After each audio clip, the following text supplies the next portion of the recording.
বিজ্ঞানীরা গবেষণা করে বলেছেন দুনিয়াতে যত বালুকণা আছে, পৃথিবীতে যত বালুকণা আছে, সাহারা মরু প্রান্তরে যত বালুকণা আছে, একটা একটা করে বালুকণা যদিও গুণে শেষ করা যায়, কিন্তু আসমানে যতগুলো নক্ষত্র আল্লাহ সৃষ্টি করেছেন সেগুলা গুণে শেষ করা সম্ভব হবে না।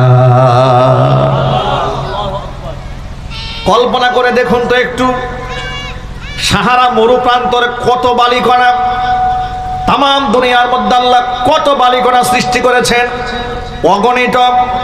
অথচ বিজ্ঞানীরা বলেন এই পৃথিবী হাজার হাজার লক্ষ লক্ষ কোটি কোটি পৃথিবীর চেয়েও বড় এক একটা নক্ষত্র।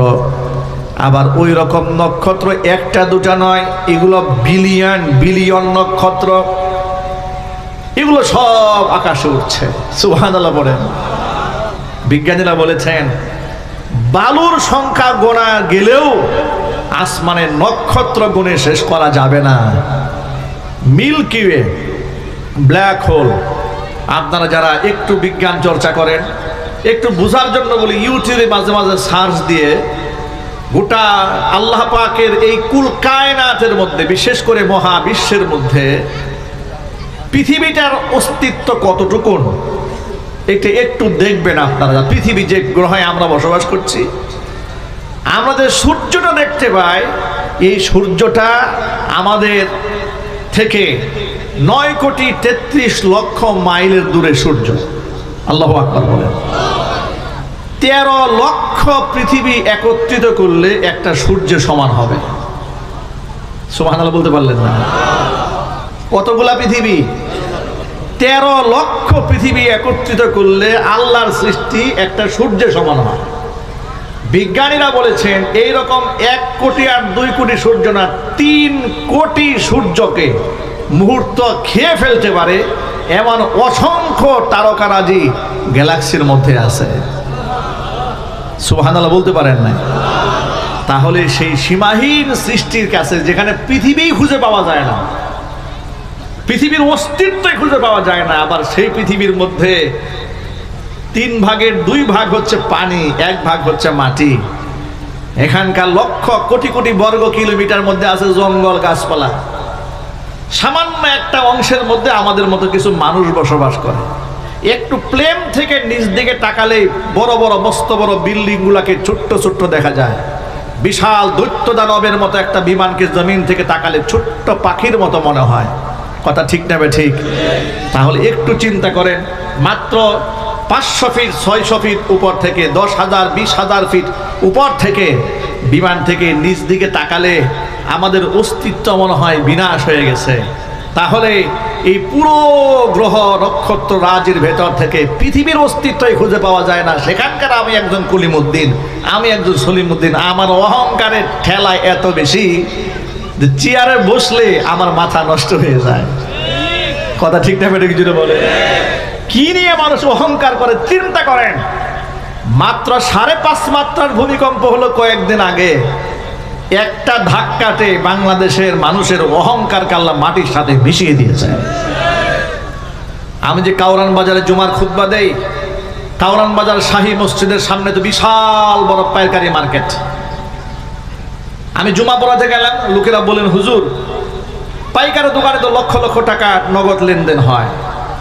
লোকেরা ক্যাশ কাউন্টারে তালা দেওয়ারও সময় পায় নাই।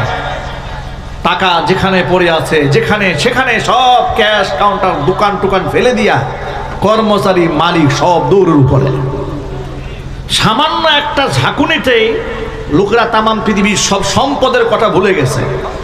একটা ভিডিও ভাইরাল হয়েছে, আপনারা দেখেছেন, দোকানে নিজের সন্তানকে ফেলে বাপ দৌড় দিয়েছে। সামান্য একটা ঝাঁকুনিতেই যদি বাবা সন্তানকে ভুলে যায়, আল্লাহ পাকের সামান্য একটা ধাক্কার শক্তি যদি এত বেশি হয়, কিয়ামতের ময়দানে এই তামাম পৃথিবী যখন তছনছ হয়ে যাবে, ওই ঝাঁকুনি যে কত ভয়ঙ্কর ঝাঁকুনি হবে। আল্লাহ পাক কোরআন মাজিদে বলেছেন, ইদা জুলজিলাতিল আরদু জিলজালাহা।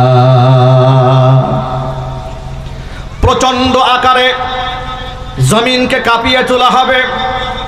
ও আখরাজাতিল আরদু আসকালাহা, জমিন তার ভেতর থেকে সমস্ত সম্পদকে উদ্গীরণ করবে। যত খনিজ পদার্থ আছে, যত তেল আছে, গ্যাস আছে, স্বর্ণ আছে, সব বের করে দেবে। জমিনের ভিতরে যত লাশ আছে, সমস্ত লাশগুলাকে জমিন উৎগ্রায় দিবে।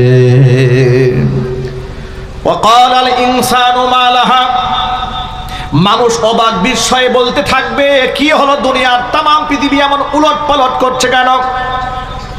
ইয়াউমাইদিন তুহাদ্দিসু আখবারাহা, সেদিন জমিন আল্লাহর সাথে কথা বলতে শুরু করবে। বিআন্না রাব্বাকা আওহা লাহা, কারণ তোমার রব জমিনকে কথা বলার হুকুম দিয়ে দিবেন।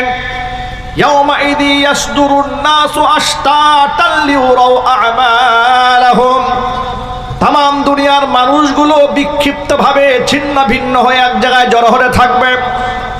কিয়ামতের ময়দানে মানুষগুলো তার জীবনের সমস্ত কৃতকর্মগুলো দেখতে থাকবে।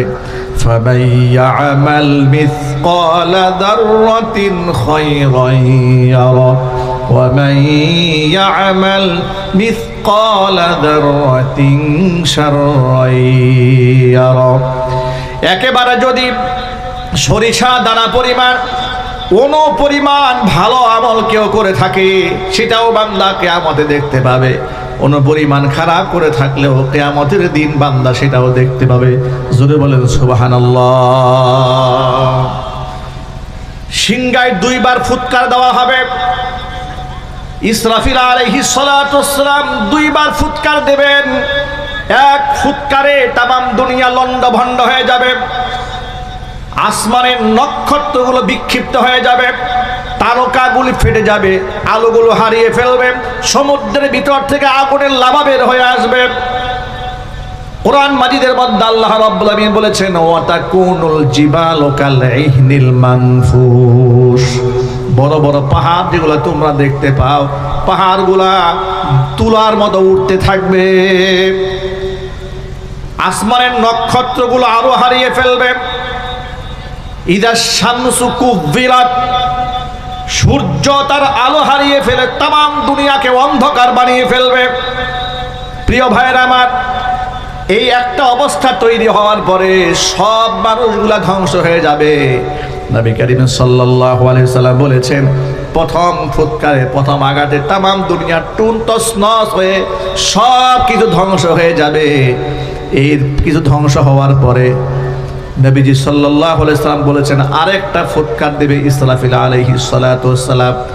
দুই ফুৎকারের মাঝখানে 40 বাইনান নাফাখাতাইনি 40, 40 দিন অথবা 40 মাস অথবা 40 বছর অথবা 40,000 বছর পার হয়ে যাবে।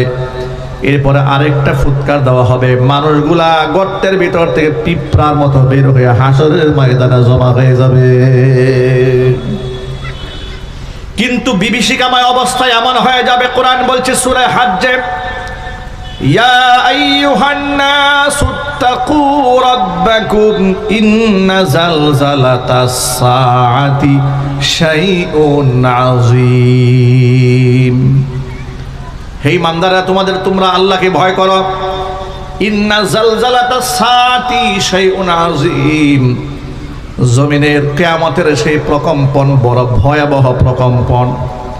এমনই প্রকম্পন হবে, ইয়াউমা তারাউনাহা তাযহালু কুল্লু মুরদিআতিন আম্মা আরদাআত ওয়া তাদউ কুল্লু যাতি হামলিন হামলাহা ওয়া তারান নাসা সুকারা ওয়া মা হুম বিসুকারা ওয়ালাকিন্না আযাবাল্লাহি শাদীদ।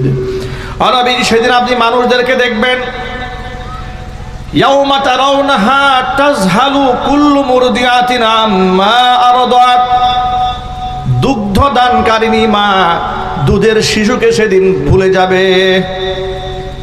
ওয়া তাদউ কুল্লু যাতি হামলিন হামলাহা, গর্ভবতী নারী তার পেটের বাচ্চা ভয়ের ছুটে তার পেট থেকে বাচ্চা বের করে দেবে। জোরে বলেন নাউজুবিল্লাহ।